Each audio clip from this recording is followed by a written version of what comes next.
Ассалаумағалейкум, құрметті оқырман. Бүгін біз қиылыстан өту және де бағдаршамның шамын реттеушілерді бірге өтеміз. Өте қызықты сабақ өтеді. Сондықтан лайкты басып, комментарий жазып отырайық. Негізі қазақ тілінде бүкіл осы тест талдаулары неге болады? Плейлисттан көруіңізге болады. Ал бастайық. Мен бұл видеоны түнгі сағат 1-ден 10 минут кеткенде жазып жатырмын. Кішкене сәл андай ұйқылы болып тұрмын да. Бұл жағдайда жүрісін тура жалғастыруға ниеттенген қызыл автомобиль жүргізушісі дейді. Не істейміз? Бұл жерде былай болады. Егер де ол тура жүргісі кеп тұр, артындағы көлікте тура бағытта жүргісі кеп тұр, онда екеуі де жасыл бағдаршамның шамын тосады, дұрыс па? Егер де артындағы көлік оңға бұрылыс көрсеткішін қосса, сол кезде қызыл көлік міндетті болушы еді оңға бұрылып кетуге. Міне, басты соны қараңдар. Сол үшін бірінші тұрасың ба, артына қарайсың. Поворотник қоспаса артындағы, онда екеулерінде рұқсат берілетін шамын тосып, тура бағытта жүресіңдер. Келе ме? Бағдаршамның рұқсат беруші сигналын күтіп, осы жолақтан қозғалысын тура жалғастыра алады дейді. Міне, вариант А болады. Ары қарай кеттік. Сіз қиылыста жүрісіңізді қандай бағытта жалғастыра аласыз? Анимацияға бір қарап өтейік. Достар, бұл жаңа анимациялар.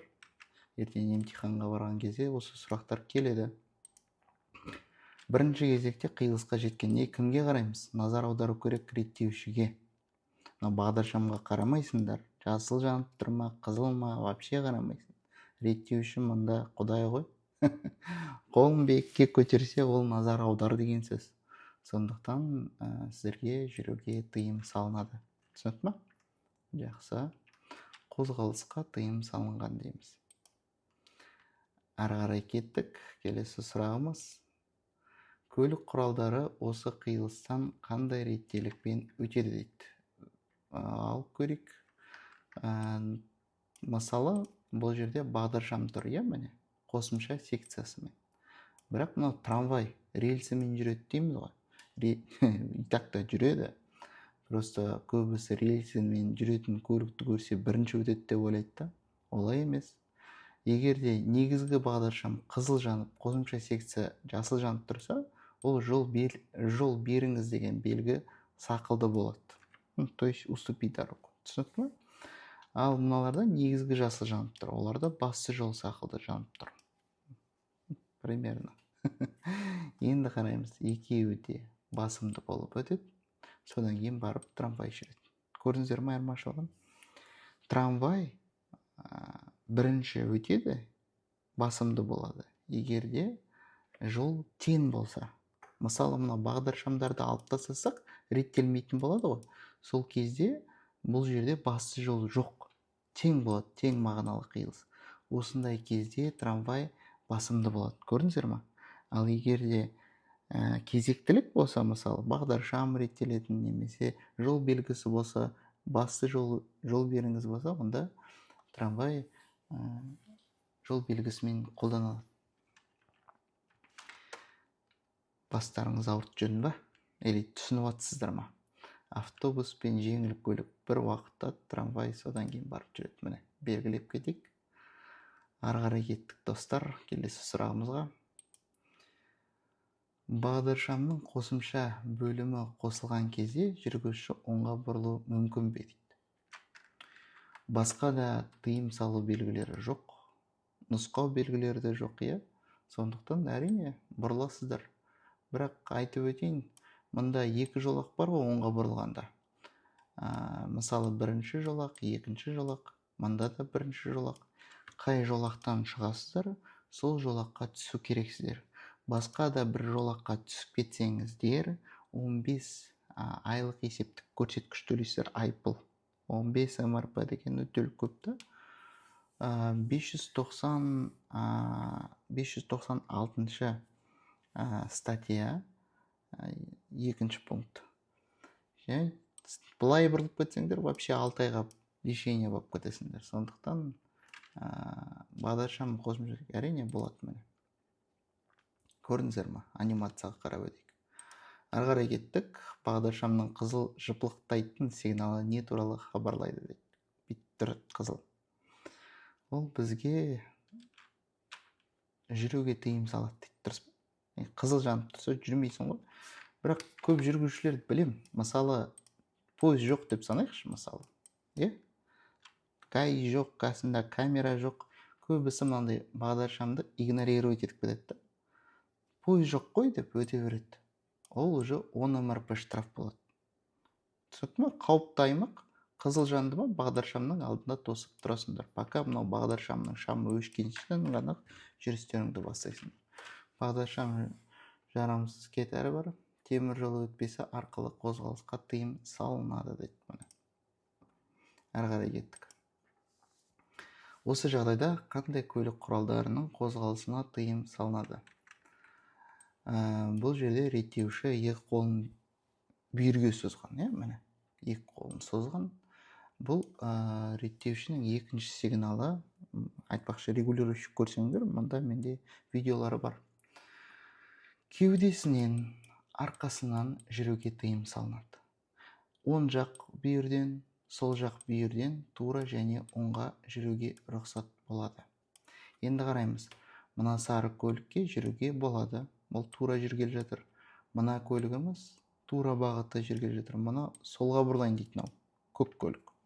Көгілдір көлік. Оған бұрылуға болмайды. Себебі мұнда қандай бағытты көрсеттік? Тура және оңға. Көрдіңіздер ме айырмашылығын? Сондықтан ол реттеушінің мынандай сигналын тосу керек. Жүруге тыйым салынады. Осы жағдайда қандай көлік құралдарының қозғалысына тыйым салынады десек, жасыл, ақ және де көгілдір. Көк, жасыл және ақ дейміз. Міне, дұрыс варианты.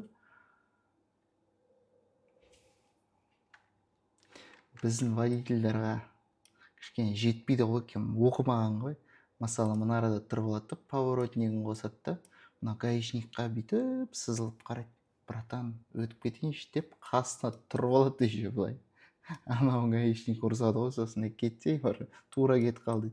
Жоқ, до конца солға бұрылам дейді, сосын 10 МРП штрафын алады. Ары қарай кеттік, достар. Көлік құралдарына жүрісін қандай бағыттарда жалғастыруға рұқсат етіледі? Енді бірінші кезекте реттеушіге қараймыз.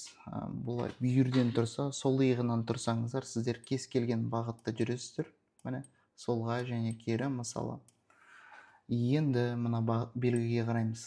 Кері бұрылуға тыйым салынады екен. Онда мынаны алып тастасақ, онда біз қайда жүреміз? Тура, оңға және солға. Енді жолақтарға байланысты, міне, енді мына көлік любой бағытта жүре бермейді ғой, дұрыс па? Басы екеу емес қой деп бастасам. Мұна оң жақтағы тура және оңға жүреді. Сол жақтағы жолақ, ол бізде тура және солға жүреді. Кері бұрылуға тыйым салынған. Міне. Енді сіздерге бір сұрақ қояйын тағы да қосымша. Мысалы, бұл жерде мына белгіні алып тастаймыз. Сіз комментарияға жазып кетіңіз дұрыс жауабын. Мысалы, қызыл көлік кері бұрылады, мына арадан жүк көлік шығады. Міне, жүк көлік деп жаз қойын, Ж деп. Ол оңға бұрылам дейді. Осы жерде кім басымды болып өтеді? Жүк көлік па, әлде қызыл көлік па? Бұл жүк көлікке оңға бұрылуға рұқсат етіледі, мынаған кері бұрылуға болады. Ал енді достар, комментарияға жазып кетіңіздер. Ары қарай кеттік. Мұнда тура, оңға, солға, жоқ, тура, оңға және солға. Вариант С болады. Келесі сұрағымыз, осы жағдайда сізге басы бұзуға рұқсат етіледі ме дейміз. Ал кішкене андай нормаға келдім ғой деймін. Көп болды негізі стрим өткізбегеніме, сабақ өткізбегеніме. Ал енді күнделікті осындай видеолар түсіреміз, бірге боламыз. Мына бағдаршам осы жолаққа арналады екен. Жасыл жанса, сіздер осы екінші жолаққа түсулеріңізге болады. Бірақ осындай тік жолда кері бұрылуға тыйым салынады. Алдын ала дополнительно түсіндіріп отырмын да. Біздің дұрыс жауабымыз әрине рұқсат етіледі. Айтып өтейін, бағдаршам реттелмесе, то есть өшіп тұрса, немесе қызыл жанып тұрса, сіздерге осы ортаңғы жолаққа мүлдем түсуге тыйым салынады. Қай көлік құралдарының жүргізушілері ақ бағдаршам сигналы басшылыққа алу тиіс дейді. Мына бағдаршам неге арналған дейді? Ол мынаған арналған. Мына араға стрелканы бүйтіп қойып қойыңызшы. Трамвайға, жүргізушілеріне және де автобустарға ғой, специальная выделенный полоса дейміз ғой, жолақтар. Бағдаршамның осы сигналы дейді. Қызыл. Тоқылдақ деп қойсаңдар. Тоқылдақтар. Жайдым, достар, қызыл жанса жүруге тыйым салынады. Жаяу жүргіншілердің қозғалысына тыйым салады дейді. Варианттар көп та, міне көлік құралдарының жүруіне тыйым салынады дейді. Ол олай емес, тек қана жаяу жүргіншілерге тыйым салынады. Реттеушінің екінші сигналын көріп тұрмыз, екі қолын бүйірге созған, қандай бағытта жүруге рұқсат етіледі. Жол таңбасы бойынша мында тура және солға көрсетілген, бірақ реттеушінің сигналы біз қалай айттық? Тура және оңға дедік. Бірақ жаным, сол сен қай жолақта тұрсың? Мынау бірінші жолақ, мынау екінші жолақ. Екінші жолақта қайда жүресің сен? Тек қана тура бағытта. Ал егерде сен мынау бірінші жолақта болсаң, сол кезде полноценно тура және оңға жүруші. Түсіндің ме? Все, кеттік ары қарай. Мында тек тура дейміз. Ары қарай кеттік. Келесі сұрағымыз, осы жағдайда дейді, сізге қай бағытта жүруге рұқсат етілген? Ал бүйтейік. Енді коню понятно ғой, бәрілерін түсініп отқан шығарсыңдар. Братан, міне жол белгісі тура және оңға дейді. Бірақ тура жүре алмаймыз, бағдаршам қызыл жанып тұр. Қосымша секция оңға жанып тұр. Онда сіздерге оңға ғана бұрылуға рұқсат етіледі. Тек оңға. Ары қарай кеттік. Осы жағдайда жүргізушілердің қайсысына бұрылуға рұқсат етіледі дейді. Реттеушінің осы бүйірден сол иығынан тұрсаңдар, сендер кез келген бағытта жүресіңдер. Кез келген бағытта. Енді не көріп тұрмыз мұнда? Бағдаршамға қарамайсыңдар. Реттеуші здесь главный, да? Оңға кетеді, мынау солға немесе кері бұрылады. Дұрыс жауабымыз екеуіне де. Екі көлік құралдарына жүрулеріне рұқсат етіледі дейміз міне. Жақсы. Жақсы келе жатырмыз, достар. Ары қарай кеттік. Кері бұрылған кезде жеңіл автомобиль жүргізушісі дейді. Міне, сұрақ. Мысалы, бұл көлікке кері бұрылуға рұқсат етіледі. Біз кез келген бағытта жүреміз ғой, бірақ екінші жолақтан тура солға және кері бұрыла аламыз. Міне, осы бағыттарда жүруге болады. Автобус кеудесінен тек оңға жүре алады. Енді қараймыз. Мына көлік кері бұрылған кезде, міне суретін салып қойын. Автобус көлігі помеха справа болады екен, оң жағында кедергі болады. Сондықтан автобус басымды болады, содан кейін барып жеңіл көлік жүреді. Кері бұрылған кезде жеңіл автомобиль жүргізушісі автобусқа жол беріп, кері бұрылуды орындайды дейді. Міне, дұрыс жауабымыз А. Қарап отырыңыздар, достар, реттеушінің сигналдарын білу керекпіз. Жүргізушіге реверсивтік қозғалыстың жолағына шығуға рұқсат етілген бе? Жасыл жанса рұқсат етіледі, қызыл жанса тыйым салынады, сондықтан рұқсат етіледі деп белгілейміз. Бірақ кері бұрылуға болмайды, Жақсы. Келесі сұрағымыз, қай көлік құралының жүргізушісі осы жағдайда жол береді? Белгілеп кетейік. Жол береді бізде трамвай. Неге десеңіздер, ода қосымша секция жанып тұр. Негізгі қызыл жанып тұр. Көрдіңіздер ме? Ол бізде жол беріңіз деген белгі сақылды. Бұда негізгі жасыл жанып тұр. Онда бұл басымды болады. Содан кейін барып трамвай жүрісін жалғастырады. Қай көлік құралы жүргізушісі осы жағдайда жол береді десе, трамвай жүргізушісі деп таңдаймыз. Тәдәм. Достар, ұнап жатса осы канал, міндетті түрде тіркеліп кетіңіздер.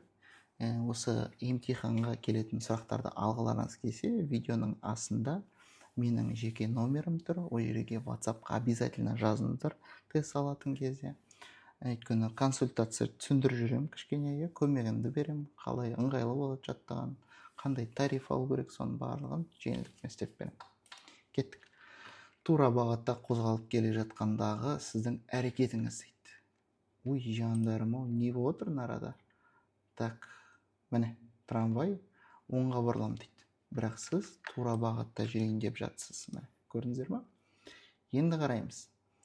Трамвай негізі поворотник қосып оңға бұрылам дейді. Реттеуші бүйірден тұр. Бұндай сигналда біз тура және оңға жүре аламыз. Бірақ трамвай жиенімен жүреді дейді. Ол қалай? Ол мына қолдан кіріп, мына қолдан шығады дейді. Сонда қалай?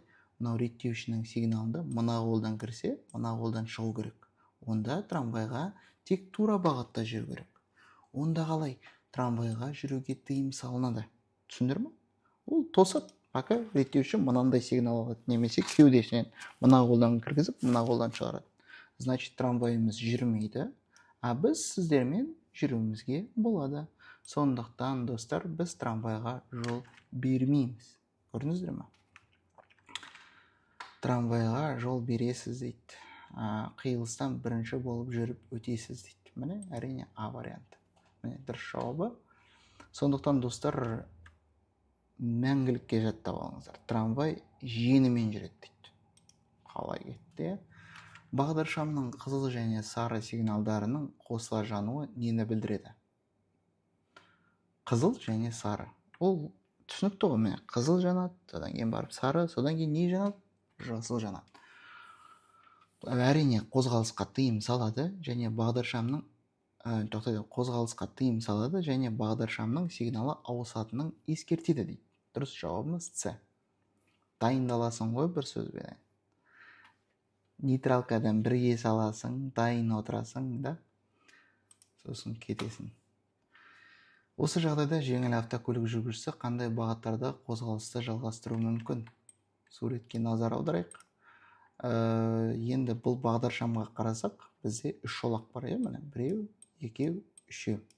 Ортаңғы жолақпен, негізі осы 3 жолақпен де тура бағытта жүруімізге тыйым салынады. Дәл қазір. Қызыл жанып тұр, себебі міне, көріп түсіндір ме? Енді оң жақтағы жолақта біз оңға бұрыла аламыз. Сол жақтағы жолақта солға және кері бұрыла аламыз. Көрдіңіздер ме? Жақсы. Ал енді сіздерге тағы да бір қиын сұрақ қойып өтейін, мысалы, бұл жерде жол таңбасы бар, міне. Оңға дейміз, және де мына арада тура және оңға дейміз. Сіздерге сұрақ комментарияға жазып кетіңіздер. Бұл жеңіл көлікке оңға бұрылуға рұқсат етіледі ме? Әлде тыйым салына ма? Жандарым, соны напишите комментария. Тексеріп өтейік білімдерінде. Жақсы. Мұнда қозғалысқа тыйым салынған дейміз. Тосасың, жасыл жанғансын жүресің. Жүруді жалғастыру үшін қандай көлік құралын реттеушінің сигналына сәйкес қиылыста жүруге тыйым салынады дейді. Тыйым салынады кімге? Бүйірден тұрсақ, сол иығынан. Біз оңға жүре аламыз, мынау солға және кері бұрылады. Арқасынан жүруге тыйым салынады. Онда міне жүруді жалғастыру үшін қандай көлік құралына реттеушінің сигналы сәйкес қиылыста жүруге тыйым салады десек, тек жүк автокөлікке. Міне, бабам. Жақсы. Вот прикиньте, да, целый день уақытым болды да видео түсіруге. Бірақ осы кешкі уақытта түсірейінші, өз-өзімен тишина болып, полностью осы берлік тест шығаруға, білмеймін, күшті кетіп жатыр негізі тест. Сізге қиылыста кейін ревизивтік жолағына кіруге рұқсат етілген бе? Так, мысалы реттелмейтін болса, онда сіздерге мына жолақтарға кіруге тыйым салынады. Сондықтан дұрыс жауабымыз әрине жоқ дейміз. Әрі қарай кетесің осы жолақпен. Реттеушінің бұл қалпы көлік құралдарының жүргізушілері мен жаяу жүргіншілер үшін нені білдіреді? Жол жүрісіне қатысушылардың барлығына жүруге тыйым салады. Қолын биікке көтерді ма? Пешеходқа, көліктерге, самолеттарға деп бастасан да жүруге тыйым салынады. Міне ұшып қалады да тоқтап қалады. Реттеуші қандай сигнал береді екен деп. Кеттік. Жүруді жалғастыру үшін қандай көлік құралына реттеушінің сигналына сәйкес қиылыста жүруге рұқсат етіледі дейміз. Өте маңызды сұрақ. Реттеуші бұндай сигналда тура және оңға жүруімізге болады негізі. Енді қараймыз. Мысалы, мына көлігіміз оңға жүреді, жүк көлігіміз тура бағытта жүреді. Нормально. Мына көлігімізге болмайды, өйткені реттеуші тура және оңға ғана рұқсат береді. Трамвай ол бұрылыс көрсеткішін қоспаған. Ол тура бағытта жүргісі келеді. Тоқтай тұрыңдар. Тура бағытта емес. Оңға бұрылайын деп отыр ғой бұл. Оңға бұрылайын. Мен рельсінің суретін көрмей тұрмын, прикиньте. Мынандай реттеушінің сигналы тек қана тура бағытта жүруге рұқсат етіледі. Сондықтан жүруге тыйым салынады. Дұрыс жауабымыз жүк көлігіне және мотоциклге ғана рұқсат етіледі. Көрдік па? Қалғандары реттеушінің сигналын тосады. Жүргізушілердің қайсысы осы жағдайда ереже бұзды дейді. Мынау көшті оңға қарай. Мына арада бағдаршам өшірулі. Онда осы жолаққа түсуге тыйым салынады. Онда жүк көлік. Жүк автокөлік. Белгілік. Ары қарай кеттік. Осы бағдаршам мынаған арналған дейміз. Достар, осы сұраққа өздеріңіз жауап беріңіздер, комментарияға жазып кетіңіз. Мен сіздерге тастаймын осы сұрақты. Жарай ма?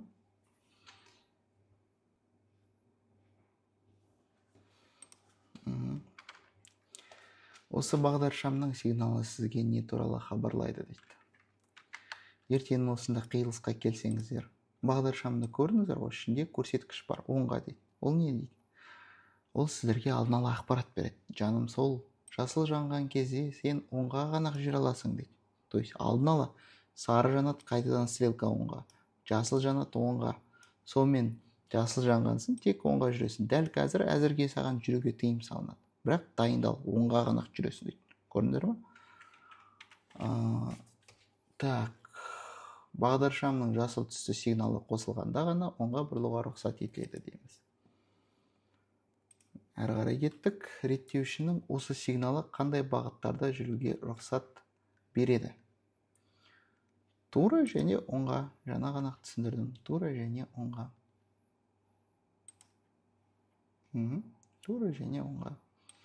Келесі сұрағымыз бағдаршамдардың мына сигналдары кезінде дейді. Ақырындап анимациясын көрсетейін. Міне екеуіне жүруге болмайды, қызыл жанып тұр. Мына трамвай, автобустардың бағдаршамы. Астыңғы шамы жүруге рұқсат береді. Үстіндегі шамдар ол жүріс бағытын көрсетеді. То есть астыңғысы жүруге болады, солға десе, онда солға жүруге болады. Көрдіңдер ме? Егер де мына өшірулі болып ортаңғысы жанса, онда автобусқа тура бағытта жүруге болады. Немесе оң жағы жанса, оңға. В принципе, поняли, да? Үшеуі де бірге жанса, астыңғысы жанбаса, онда трамвайға жүруге тыйым салынады. Тек солға қарай жүруіне. Жақсы, анимациясын қарап өтіңіздер. Келесі сұрағымыз. Жүруді жалғастыру үшін қандай көлік құралына бағдаршамның сигналына сәйкес қиылыста жүруге рұқсат етіледі дейді. Тағы да бір рет қарайықшы. Не отыр мына арада? Қосымша секция қосылмаған, да? Мына арада битеміз. Мынаған жүруге болады. Мынаған жүруге болады. Мынау екеуіне тыйым салынады. Қосымша секция қосылмаған. Онда дұрыс жауабымыз мында сәйкес қиылыста жүруге рұқсат десе сары және қызыл автокөлікке. Интернетіміз қатып қалды.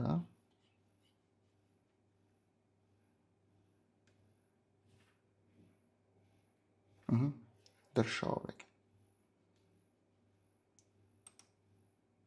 Келесі сұрағымыз, достар, мына жағдайда жол қозғалысына қатысушылардың қайсы ережелер бұзады дейді. Негізі айттық, бүйірден тұрсаңдар тура және оңға жүруге болады. Кеудесінен реттеушінің және арқасынан жаяу жүргіншілерге рұқсат етіледі жүруге. Сондықтан, достар, ешқайсы жол ережесін бұзған жоқ. Бірақ көк көлік оңға бұрылған кезде жаяу жүргіншіге жол беру тиіс. Ешкім бұзбайды. Бәрі красавчик мында. Келесі сұрағымыз, автобус жүргізушісінің бағдаршамның осы сигналы кезінде кері бұрылуға рұқсат етілген бе? Басқа да бір тыйым салу белгісін көріп тұрған жоқпын, сондықтан әрине рұқсат етіледі. Келесі сұрағымыз, егер реттеушінің нұсқаулары бағдаршамның сигналдарына және басымдылық белгілеріне талаптарына қайшы келсе дейді, жүргізуші нені басшылыққа алу керек? Реттеушінің талаптары әрине. В первую очередь реттеуші, сосын бағдаршам, сосын жол белгісі, да? Немесе оң жақтағы көлік жол белгісі болмас. Мына арада тек тура жүреміз. Барлық жолақтан тура бағытта жүруге рұқсат етіледі. Ол ескі сұрақ, талдап керек емес. Бұл да ескі сұрақ, дәл солай тура бағытта жүреміз. Бұл да ескі сұрақ. Көрдіңіздер ме? Оң жағынан, сол жағынан, ортасынан кетіп жатыр. Тура әрине. Міне, қай көлік құралының осы жағдайда қозғалысына жалғастыруға рұқсат етіледі дейміз. Міне, кеудесінен біз оңға жүре аламыз трамваймен. Біз де жеңіл көлікпен оңға бұрыла аламыз. Мына да трамвай солға бұрыла алады. Және де мотоцикл кез келген бағытта жүре алады. Барлық көлік құралдарына рұқсат етіледі. Бұл жерде уже өзгеше. Алдында түсіндірдім ғой, астыңғысы жанса жүруге рұқсат, үстіңгісі бағытты көрсетеді, значит тура кетеді. Мынау енді жүруге болады. Так, белгілейміз. Тек тура жүруге рұқсат етіледі, көк автокөлікке тура, сары автомобильге жүруге тыйым салынады дейміз. Варианты жақсы. Жалғастырайық. Реттеушінің белгісіне сәйкес қай көлік құралдарына және қай бағытта жол қиылысынан өтуге рұқсат етіледі дейміз. Рұқсат етіледі ма? Айтайын қазір. Сол иығынан кез келген бағытта жүре аламыз біз, міне, тура оңға, солға және кері. Кері енді бұрыла алмайды мына жолақтан. И солға бұрыла алмайды, тура және оңға қалады мына чубакта. Енді кеудесінен оңға жүре алады. Оны иығынан жүруге тыйым салынады, арқасынан жүруге тыйым салынады. Сонымен реттеушінің белгісіне сәйкес қай көлік құралдарына және қай бағытта жол қиылысына өтуге рұқсат етіледі. Анимациясын қарашы, мотоцикл поворотник ештеңке қосқан жоқ. Ол тура жүре алмайды. Қара, мотоцикл мен жеңіл автокөлікке оңға және тура бағытта қозғалыс. Жоқ, мотоциклға тек қана оңға бұрылуға болады дедік, дұрыс па? Жеңіл автокөлікке барлық бағыттарда жүруге жоқ. Мотоциклге оңға, жеңіл автокөлікке тура және оңға жүруге рұқсат етіледі. Сондықтан, достар, мұқият қараңыздар, қай жолақта тұрғандарыңызға. Міне, С варианты. Қиын сұрақ негізі мынау. Келесі сұрағымыз, реттеуші қайтадан. Кеудемізден тұр, міне. Оңға жүруіне бола ма дейді, жаным, сол мына бағдаршамға қарамайсың ғой сен. Сен мына жақ қара, қанша жолақ бар? Бірінші, екінші. Осы ортаңғы жолақтан сен оңға бұрыла аласың ба не? Айтшы маған. Мына жаққа көшсең ғана бұрыла аласың ғой. Значит, сен мына арада реттеушінің басқа сигналын тосасың да, басқа бағытта жүресің. Жүруге тыйым салынады.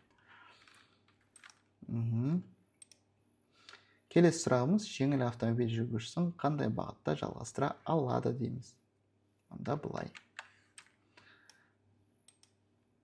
Өшірулі болса, көтеніңді қысы, тұрасың десе, грубо говоря, да?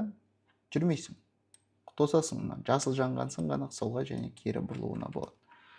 Дұрыс жауабымыз қозғалысқа тыйым салынады.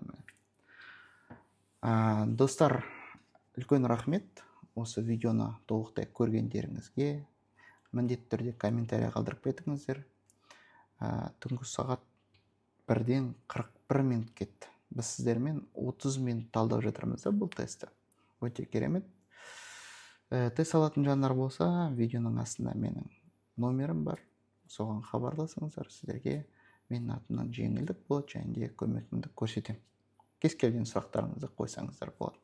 Барлықтарыңызға рахмет. Келесі видеоны күтейік. Сау болыңыздар.